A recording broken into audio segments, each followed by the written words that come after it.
Bienvenidos a esta decimotercera sesión del seminario del año 2023. Para nosotros es un honor contar hoy con la presencia de José Soto, ¿verdad?, quien es merideño y formado en la Facultad de Ciencias, en la licenciatura y maestría en matemáticas. Ha trabajado, donde hizo sus trabajos en topología, especialmente en debilitamiento de propiedades topológicas de conjuntos, y luego hizo el doctorado en estadística en el programa del Instituto de Estadística Aplicada y Computación, el programa de nosotros también.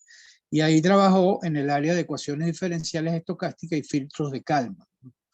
En la Universidad de los Andes, mientras permaneció en la Universidad de los Andes, alcanzó la categoría de profesor agregado, y luego, mientras realizaba la tesis doctoral, se estableció en Ecuador, creo que en Yachay, ¿verdad?, o vinculado a Yachay, en ese caso. Y posteriormente viajó a Uruguay en el año 2019, y allí lo agarró la pandemia. Entonces, bueno, al principio estuvo contratado en una universidad privada, y después logró vincularse a las dos universidades públicas del país, la Universidad de la República y la Universidad Tecnológica del Uruguay, donde se mantiene actualmente.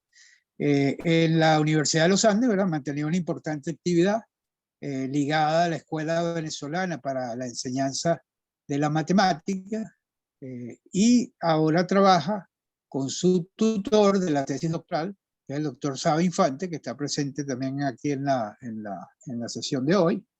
Él es profesor de Yachay Tech en Ecuador, y el doctor Franklin Camacho, que también es profesor de Yachay y que fue profesor de nosotros en el Departamento de Estadística de la Universidad de los Andes también. Ha sido, bueno, José Soto también ha sido director de tesis de pregrado y maestría en el área de matemáticas en el aula, y ocupó distintos cargos también en la administración universitaria. Entre ellos, ¿verdad?, fue jefe del Departamento de Matemáticas, director de la Oficina de Registros Estudiantiles de la Facultad de Ciencias y del CELCIET. Entonces, para nosotros es realmente un honor contar con José Soto, que además es el último egresado del programa de doctorado de nosotros. Defendió su tesis doctoral en diciembre del año 2021. Ya dijimos que tutoriada por Saba Infante y cotutoriada por Franklin Camacho, y es precisamente lo que nos va a exponer hoy. El tema de la conferencia de hoy es estimación bayesiana de un modelo de efectos mixtos definida a través de una ecuación diferencial estocástica. Entonces, bueno, dejamos en la palabra al doctor José Soto. Bien, buenas tardes a todos. Muchas gracias por la invitación al seminario. Y bueno, acá aportando, como todos, un poco a la difusión de la estadística, recordando estas actividades que son fundamentales para la difusión y para el intercambio entre los distintos investigadores. Efectivamente, ya vamos a pasar para la presentación.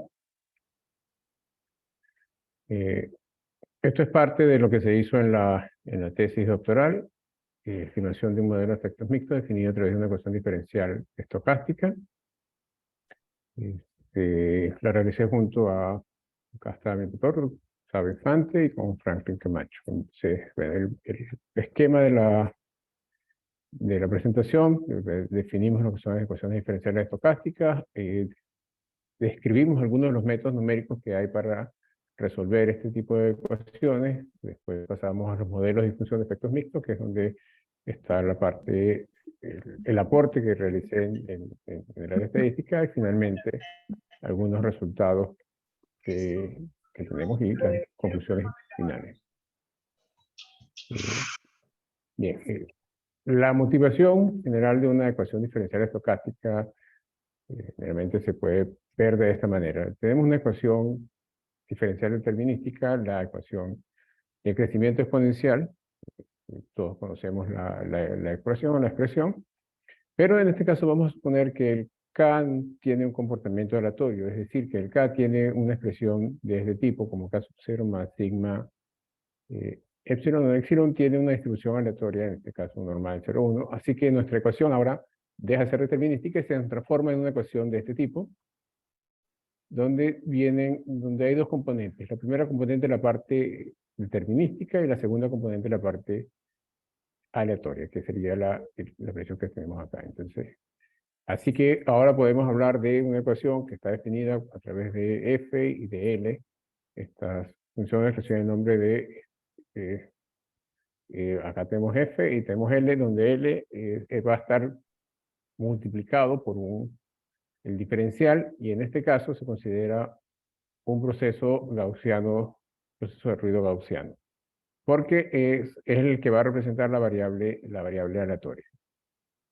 Así que, en general, los procesos estocásticos son generalizaciones o pueden modelar generalizaciones de fenómenos de manera más amplia que un modelo determinístico. Esto hace que sea interesante el estudio y sobre todo la resolución de las ecuaciones diferenciales estocásticas. Otra de los problemas que se presentan es que muchas veces las medidas contienen errores o ruido de medición. Entonces, los valores que se obtienen, en este caso denotados por Y sub I J, vienen a través de la función G, pero tienen un ruido en la medición, un ruido que puede depender de, por ejemplo, en modelos farmacéuticos, porque no todas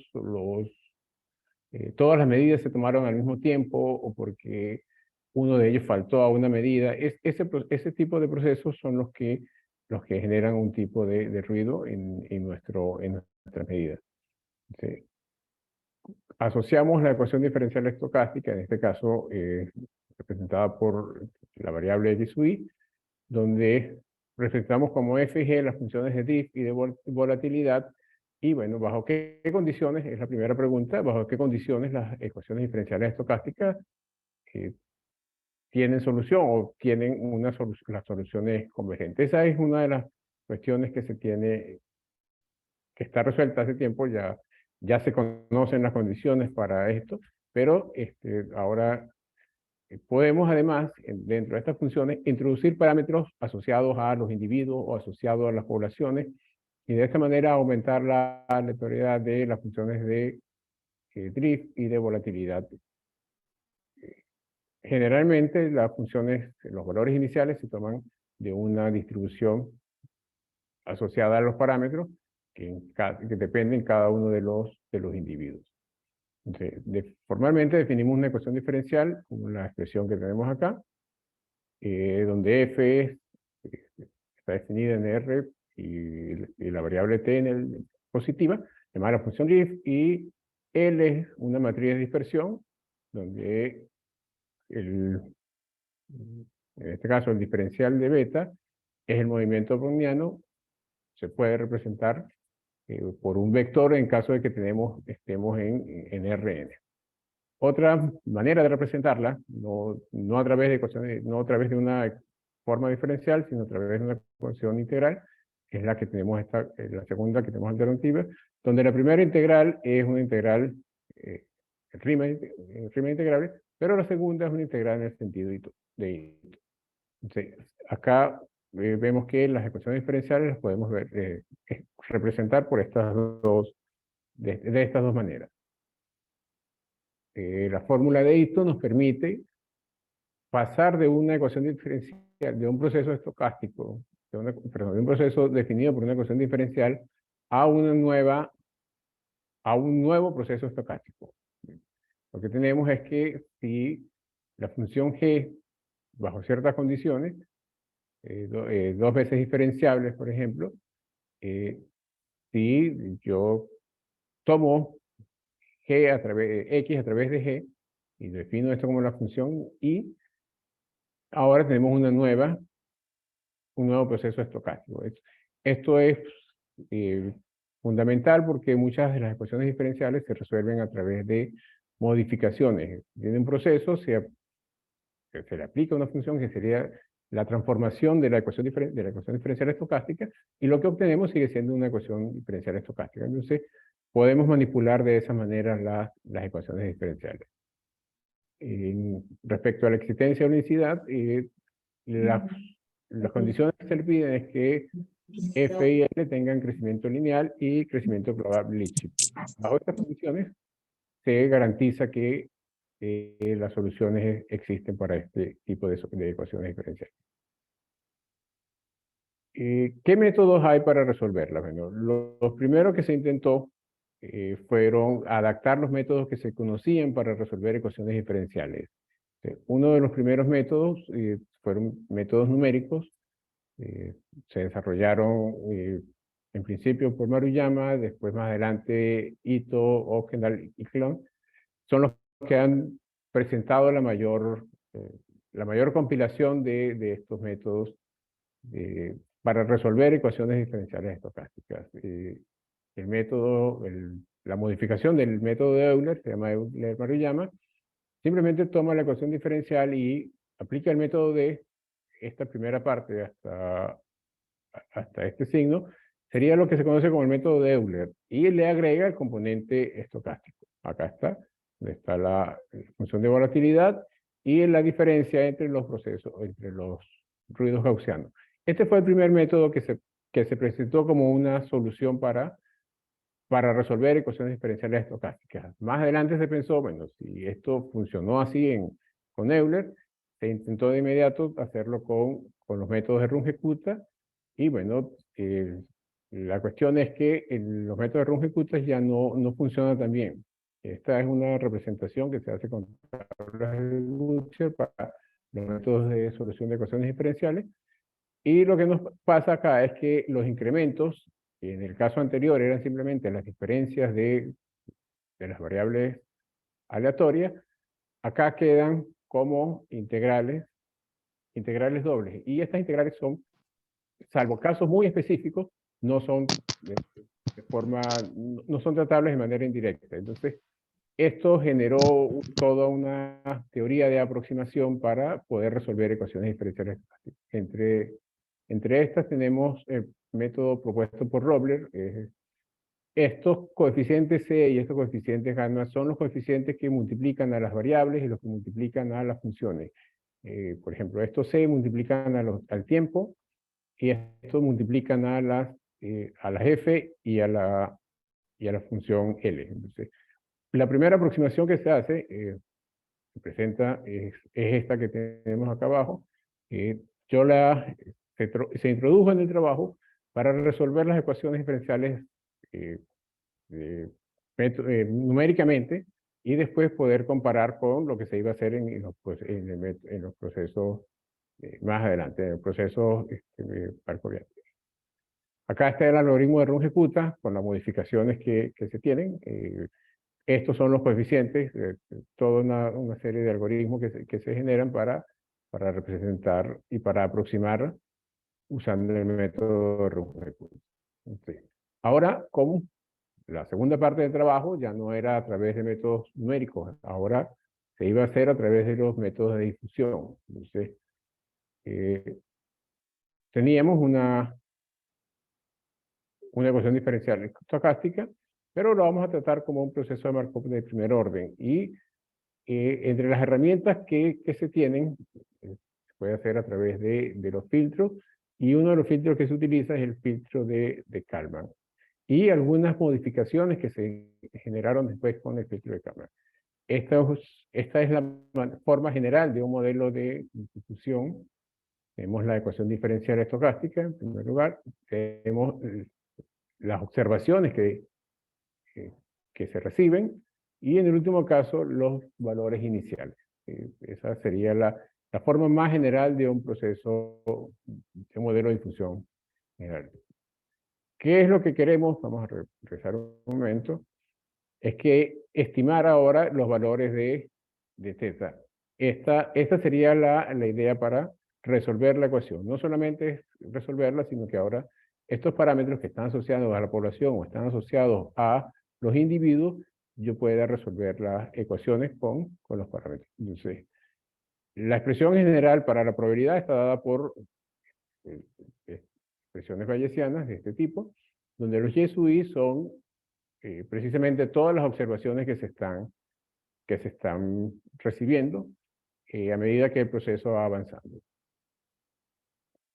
Gráficamente, es decir, la representación, sí, la representación gráfica es que tenemos un proceso que está desconocido para el observador, que es la ecuación diferencial estocástica, y nosotros estamos recibiendo solamente los valores de I. Entonces, el objeto es, bueno, poder estimar cuáles son los valores de los X sub I a partir de la ecuación diferencial y a partir de los valores de Y sub I, suponiendo que, además, los valores en Y tienen errores en la medición.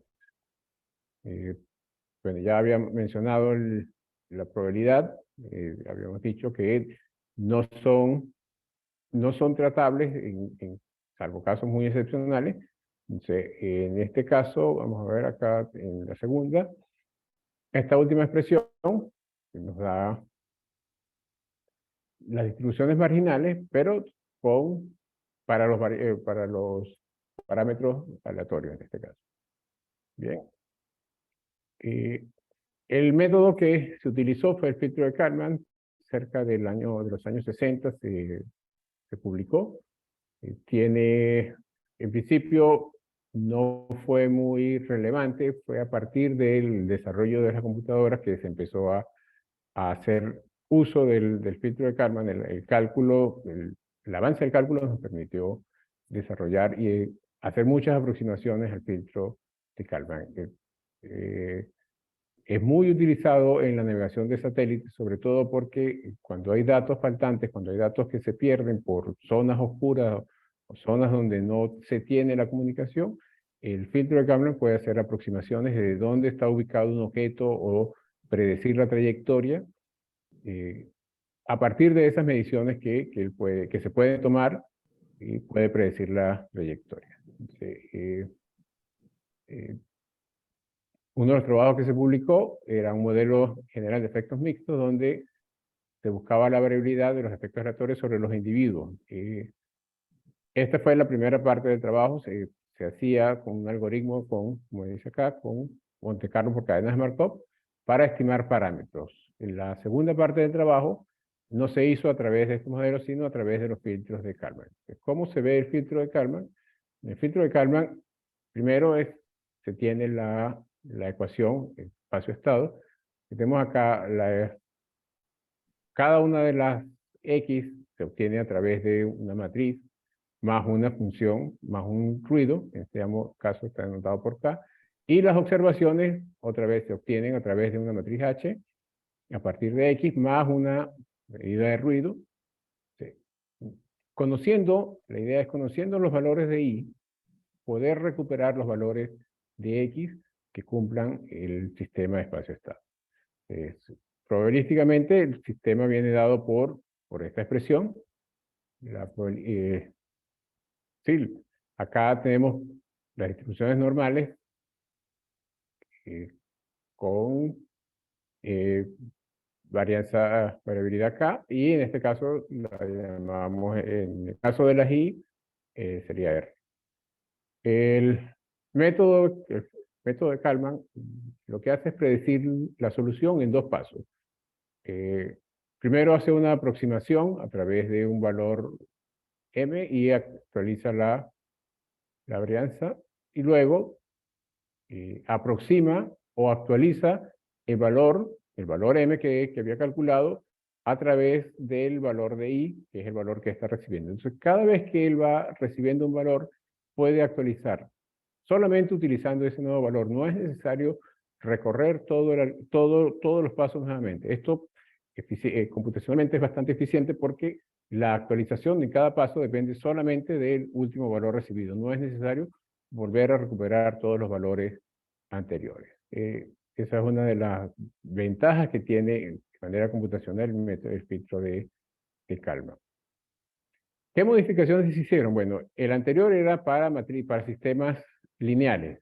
¿Qué pasa si el sistema no es lineal?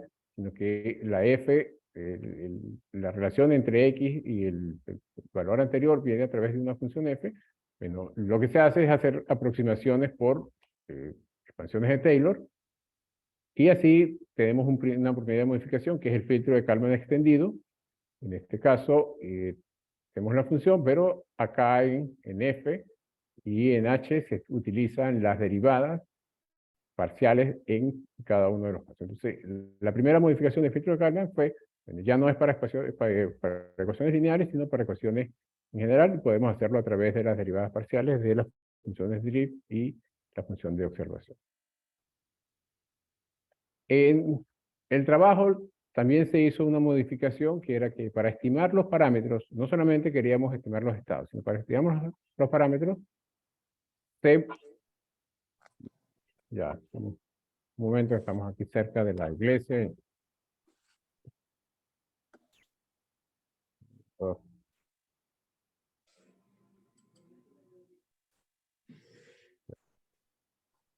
Ya, aquí me dicen la hora. Bien, lo que se hizo fue modificar y aumentar la variable. Ya no conocíamos, no consideramos nada más x, sino además yo consideré la variable de parámetros y se la agregué al sistema para determinar los parámetros y la variable, perdón, para determinar los estados y las variables y los parámetros al mismo tiempo. Esa fue una modificación que se le hizo a los algoritmos. Decíamos la ecuación aumentada, ahora la variable z, y hacíamos la modificación a través de, ya no era un sistema lineal, sino a través del sistema del Kalman extendido. Bien, estas son las ecuaciones que obtenemos. Las matrices ahora vienen dadas por las derivadas parciales, en este caso que son los parámetros, usamos la variable de identidad, y acá son las observaciones, que son las variables de observación, las derivadas respecto a la variable x respecto a los parámetros. Bien, esta es cómo quedaría los pasos de predicción y de filtrado en el caso del el filtro de Kalman extendido. Y este es el algoritmo. La implementación, toda esta implementación se hizo en R, y los programas nos corrieron bastante bien. La última modificación que se utilizó se llama enjambre de filtro de Kalman. Esto lo que hace es, bueno, genera una cantidad de puntos, vamos a decir, sintéticos, y no solamente trabaja con la observación que tenemos, sino con todo el enjambre de puntos alrededor de esa observación. Y el algoritmo trabaja, entonces no solamente está aproximando por un punto, sino por una cantidad adicionales de puntos. Acá se hizo la misma actualización, se ampliaron las variables y así permitíamos calcular estados y calcular parámetros al mismo tiempo. Este es el algoritmo que planteamos y que corrimos en el programa. Cuando fuimos a ver los resultados, bueno, la técnica fue, bueno, vamos a resolver ecuaciones diferenciales estocásticas usando los algoritmos de Euler y de Runge-Kutta, con la propuesta que tenía Robler, y después vamos a compararlos con los algoritmos que estamos generando nosotros, con las propuestas que estamos generando con las extensiones de los filtros de Kalman, del ensamble y del filtro de Kalman extendido. Para esto tenemos ejemplos clásicos de ecuaciones diferenciales estocásticas. El primero sería el modelo de Loca-Volterra. Acá tengo los parámetros, era tener los parámetros, y resolver esto usando el método de Euler-Maruyama, el método de Runge-Kutta, que simplemente son métodos numéricos. Puedes decirme cómo es la solución, cuál es la aproximación de la solución. Bueno, los valores que obtuvimos, en este caso, acá estamos comparando lo que sería la ecuación diferencial estocástica con la ecuación diferencial ordinaria, y esas son gráficamente son las aproximaciones que se tienen.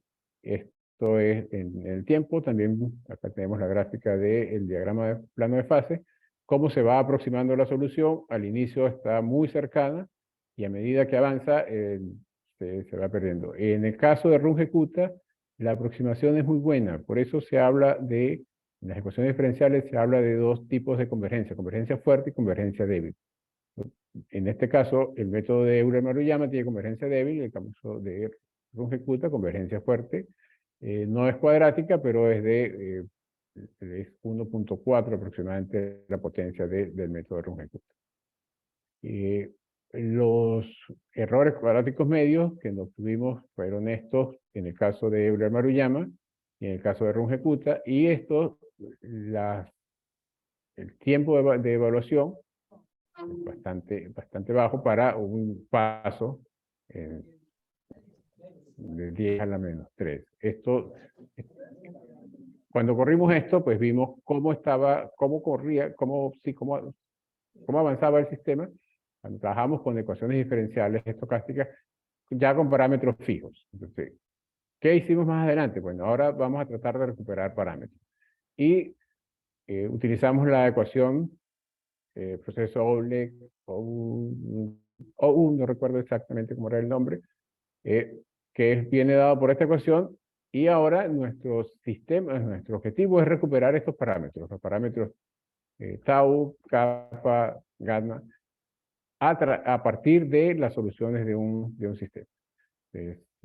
Acá transformamos la ecuación usando la ecuación de Ito, y acá está el nuevo sistema estocástico.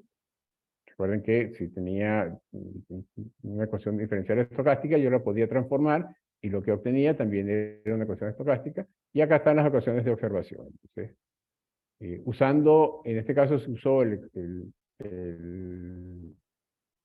ensamble de Kalman, y se usó el Kalman extendido.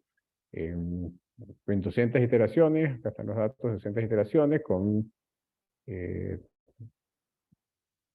entre 0 y 20, y estos son más o menos los valores que se obtuvieron para esto, para cada una de las variables. Aquí entonces no solamente se recuperó X, sino también se recuperó el valor de cada uno de los parámetros. ¿Cómo o de dónde venían esos parámetros? La idea fue, nosotros teníamos unas observaciones que en este caso se está representando en color rojo, y ese era el origen, el que está en el azul. Teníamos una señal original, le colocábamos un poco de ruido y le dábamos al sistema o al algoritmo las señales que están en rojo, tratando de recuperar la señal que está en azul. El algoritmo después nos devolvía la estimación, era esta línea que está en color negro. Entonces, era una aproximación muy buena a partir de una que tenía bastante ruido, porque esta primera señal tenía muchísimo ruido, y pues la aproximación que nos hacía era bastante buena. En el segundo caso, se usó el ensamble, el enjambre de Kalman.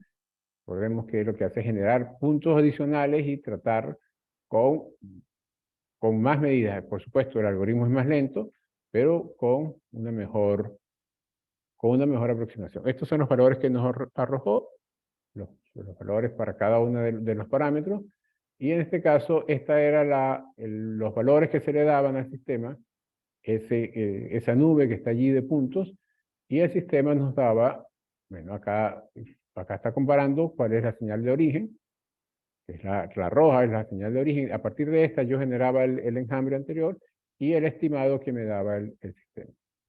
Como esto se hizo la presentación se hizo en medio de la pandemia, el último ejemplo precisamente tenía que ver con la pandemia, y se utilizó el modelo CIR, estocástico.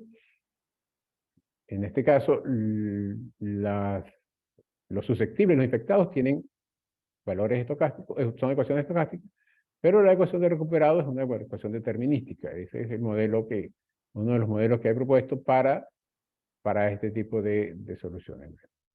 Se resolvió usando Runge-Kutta, que era el mejor método que teníamos, con parámetros conocidos. Nosotros fijamos los parámetros del inicio, acá están cuánto es beta, cuánto es gamma y cuánto es sigma, y los valores iniciales Y bueno, una vez que yo tenía las soluciones, lo que hicimos fue, bueno, ahora a partir de estas soluciones yo quiero recuperar estos parámetros y recuperar los estados de cada una de las variables. Los susceptibles, los infectados, por supuesto los recuperados, eran los que... acá tenemos el planteamiento del sistema espacio-estado, las acciones de sí, espacio-estado, y acá las observaciones, yo lo estoy dando solamente de observaciones, los infectados y los recuperados, que es lo que se conoce lo que se conocía en estos casos, cuántos habían infectado a través de las pruebas y cuántos habían recuperado también a través de las pruebas. Y bueno, este es el error cuadrático medio entre los estados observados y estimados. Recuerden que yo tenía cuál era los valores, pues los resolví usando la ecuación, el método de Runge-Kutta, y estos son los errores cuadráticos medios.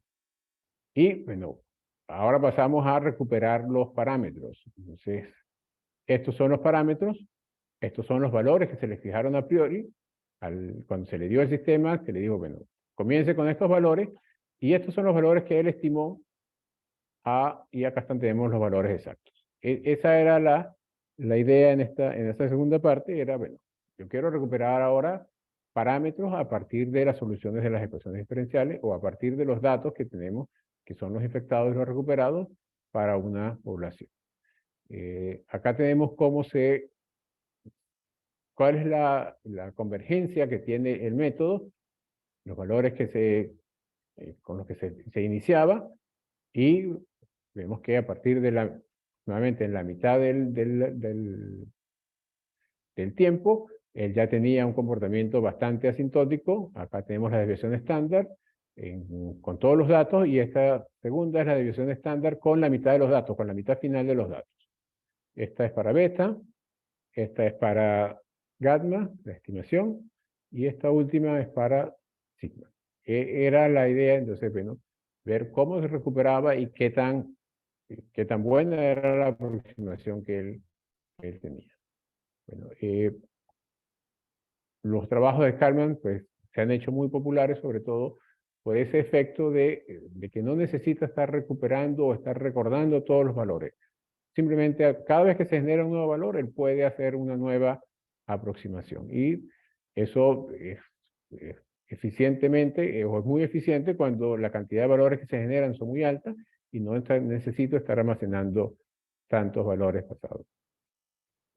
Bueno, el trabajo en sí, bueno, nosotros propusimos los algoritmos para estimar soluciones y parámetros. Usando un solo algoritmo, no era necesario hacer las soluciones por separado, y esto se hizo a medida de ampliando las variables y utilizando el filtro de Kalman extendido. Se calcularon, se compararon con otros métodos para ver que era más rápido. Por ejemplo, se comparó con el método SIME para ver cuál era la convergencia y cuál era la velocidad de la convergencia en estos casos. Y bueno, vimos que el algoritmo se comportó bastante bien. Por supuesto, ya no es el mejor algoritmo, hasta ahora no es el mejor algoritmo, pero es una modificación, una mejora que se tiene hasta los algoritmos presentes. Estas son las publicaciones que salieron a partir del trabajo.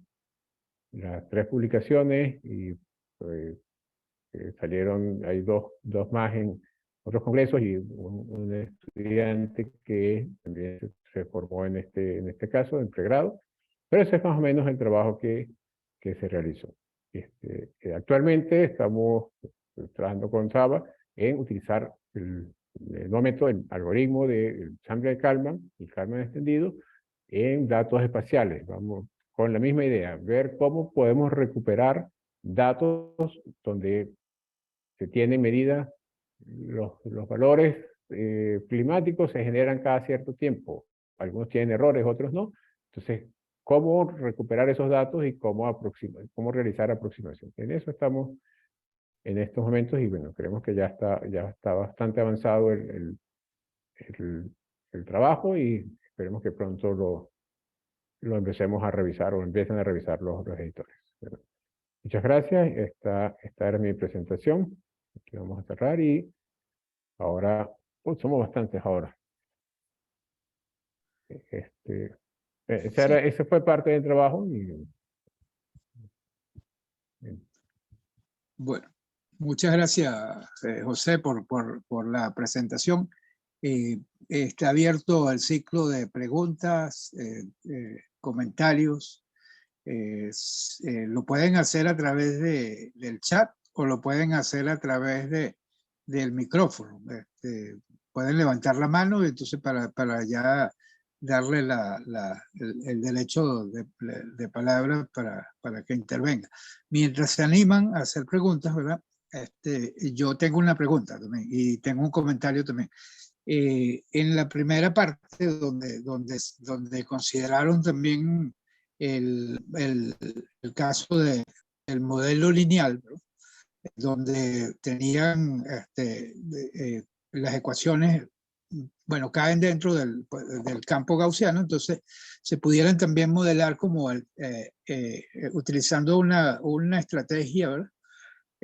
Alternativa al MCMC, que es algo que se ha venido utilizando muy recientemente, ¿verdad? Bueno, un tiempo para acá, que es a través de la metodología INLA, ¿verdad? Han considerado esa posibilidad ahí. Y bueno, obviamente lo que están haciendo también de modelos espaciales también tiene mucha aplicación también esa metodología, basada en aproximaciones de Laplace y no utilizando muestradores, pues es otra filosofía completamente distinta. ¿Han considerado esa posibilidad, José, para eso? Sí. No, realmente no hemos considerado esa posibilidad. Nos quedamos con los métodos MCMC y seguimos por esa línea. No hemos visto, bueno, a ver, particularmente yo no lo he visto, no sé si Pablo lo haya hecho con otros estudiantes, pero Sí, conmigo yo me quedé en esa línea tratando de sí, José, yo estoy trabajando MCMC, yo estoy trabajando con un estudiante ahora, con unos estudiantes, pero estamos usando el algoritmo hamiltoniano, ¿no? Y estamos enlazando que son más eficientes en espacios de altas dimensiones, el hamiltoniano, y eso se conecta directamente con lo que dice el profesor Borges. Perfecto. Sí. Y bueno, tiene la palabra, también está pidiendo la palabra Isabel Yata. Adelante, Isabel. Gracias. Interesante la charla.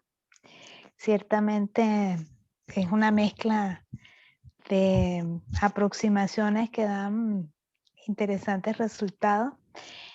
No sé si podría, me quedé un poco, digamos, no me fijé, las letras eran muy chiquitas, lo estoy mirando desde el celular, así que en toda la lámina donde está en desarrollo del modelo y las cosas que se están proponiendo del filtro de Kalman extendido. Y me llama la atención allí la consideración que tiene que ver con respecto a las matrices famosas de las variancias. Están allí, ¿cómo están aproximando eso, trabajando eso? Porque lo que recuerdo de hace muchos años con el cuento del filtro de Kalman, que había realmente una cantidad bastante grande de parámetros y que por lo tanto con los datos que se tenían pues no se podía propiamente hacer la identificación de todos ellos, o tal vez estoy equivocada porque tengo mucho tiempo que no he pensado en ese problema, pero en el planteamiento que se está haciendo, un poco cuál es el manejo en el algoritmo que se tiene para lo que corresponde sería la parte del ruido, la parte de la ecuación estocástica que tiene que ver precisamente con el ruido.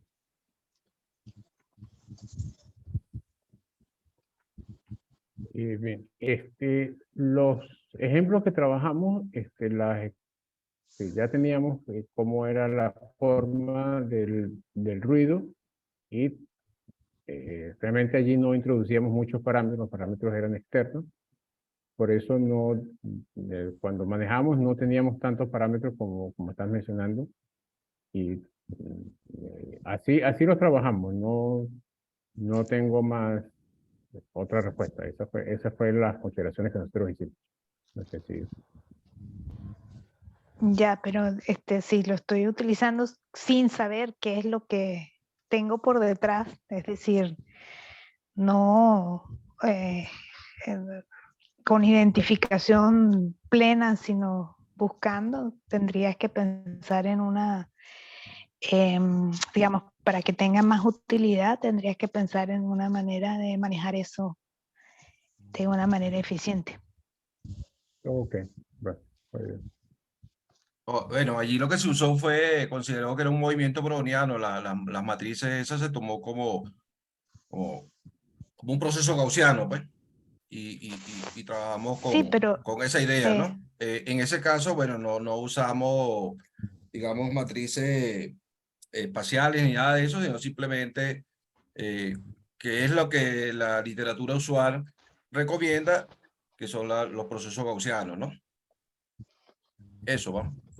Fue lo que nosotros usamos, ¿no? está bien, pero digamos, no sé si ya tengo mucho tiempo, como dije, que no he leído este tipo de cosas. Cuando el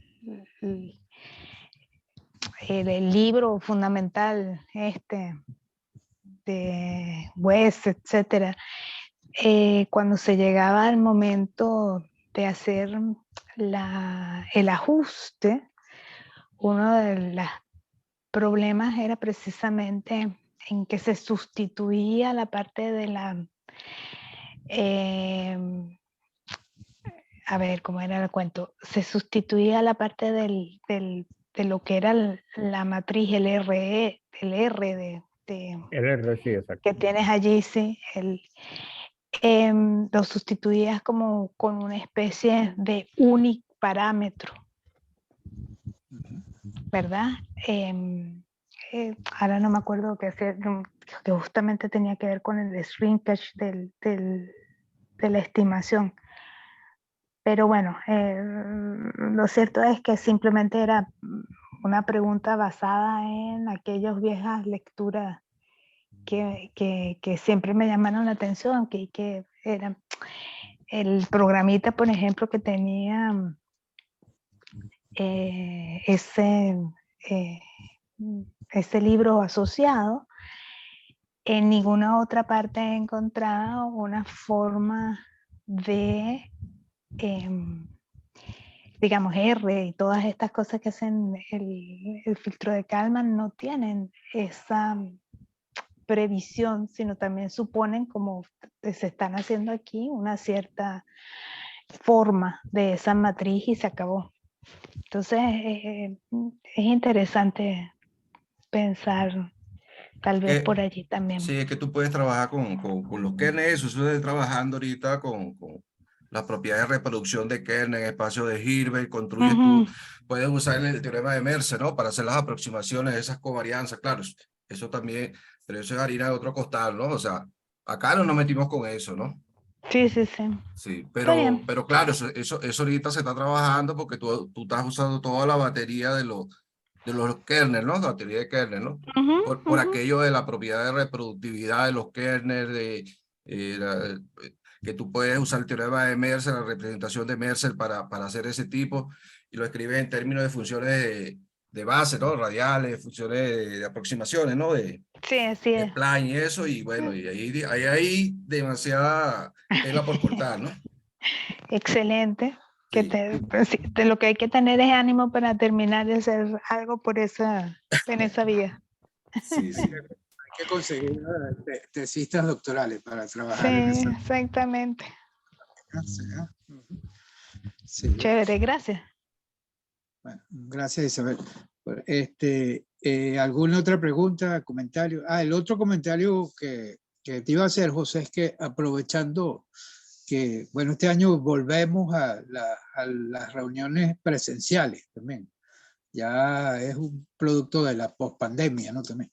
Y entonces, aprovechando que en Montevideo, en el mes de octubre, está el Congreso Latinoamericano de Usuarios de R, Latin Art. Pudieras parte de tu trabajo enviarlo para eso, aprovechando que va a ser en Montevideo. Exactamente. Ok, Entonces, sí, sí. Yo vi la convocatoria hace poco y sí, bueno, presentaron sí, hasta el 16 de enviar esos trabajos para allá también. Sí. perfecto. Bueno, aprovechando porque ahora, bueno, volvemos a la presencialidad, cosa que es buena porque uno se puede conseguir personalmente con los colegas, pero también es el inconveniente de que en algunos países donde nos resulta muy costoso viajar, entonces ya no podemos viajar a ese tipo de eventos también, cuando son completamente presenciales. Sí, Bien. Ok. bueno, aprovechando que también está, creo que todavía está Juan Carlos, no, ya creo que salió, pero recientemente también, ayer hicieron ya el primer llamado para el coloquio de estadística de la Escuela de Estadística de la Universidad Nacional de Colombia de Medellín. También se las iré difundiendo por WhatsApp también y la difundiré también por las redes sociales. Y recientemente también se les ha enviado, porque salió hace muy poco, el llamado, bueno, el CLAPEN todavía cerraba mañana las convocatorias, hoy cerraba para los trabajos también, ese también volvió a ser presencial también. Y hace unas 2 semanas, entonces se comenzó a difundir también la información del 15º Congreso Latinoamericano de Sociedades de Estadística, que se va a realizar en conjunto con el tercer Congreso Colombiano de Estadística en la ciudad de Cali. Lo que pasa es que en ese momento, como estaba contemplado ya para participar. ¿Alguna otra pregunta, comentario? Bueno, en los próximos días estaremos difundiendo las actividades del mes de junio también. Les adelanto que tenemos una conferencia de Saba Infante la próxima semana, que el tutor de José Soto. Y también tenemos la presentación de una tesis doctoral de una colega de Cali, Colombia. Tenemos una presentación del grupo de la maestría en estadística de la Universidad Técnica del Manabí, en Ecuador. Y hay otras conferencias que estaremos difundiendo en los próximos 2 días. Estamos armando la programación, terminando de armarla. Creo que tenemos también la participación, sí, tenemos la participación de un profesor de la Universidad de Oriente, Núcleo Nueva Esparta también, pero les estaré difundiendo la información en los próximos 2-3 días también, que se está armando la programación de junio. Bueno, agradecer nuevamente a José Soto por su charla, por su excelente conferencia, y agradecer a los asistentes a este seminario e invitarlos nuevamente a que nos sigan todos los días miércoles también. Y que se conviertan en multiplicador también de la información que les envío. Muchas gracias entonces. Y entonces, no habiendo, entonces vamos a concluir posteriormente, bueno, vamos a darle la palabra a Soto también para que... Bueno, muchas gracias a todos y gracias por las sugerencias. Vamos a revisar y a continuar por esas vías para ver qué obtenemos. Y bueno, vernos aquí regularmente creo yo que hay que continuar. Por lo menos comenzamos así. Sí. Bueno. Bueno, muchas gracias, José. Muchas gracias a los demás asistentes. Entonces, al final hubo más de cerca de 30 personas conectadas. Algunas entraban, salían, pero bueno, entonces estamos ahí. Bueno, entonces que una excelente tarde, entonces. Bueno, luego.